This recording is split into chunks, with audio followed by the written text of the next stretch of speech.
16 বছর শাসন করেছে, লাঞ্ছিত করেছে। আমরা কোনোভাবে স্বাধীনভাবে কথা বলতে পারিনি। আজ এখনো তারা তাদের কূটনৈতিক কর্মকাণ্ড চালিয়ে যাচ্ছে।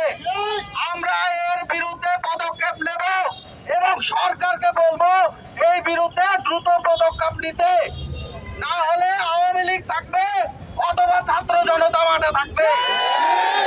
ছাত্ররা না থাকলে আওয়ামী লীগ কেউ থাকতে পারবে না।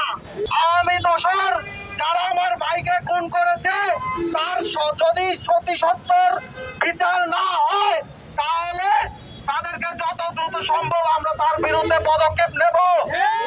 5ই জুলাই আমরা যে আগস্টে যেভাবে মাঠে নেমেছি, প্রয়োজন পড়লে আবার আমরা এইভাবে মাঠে নামবো ইনশাআল্লাহ।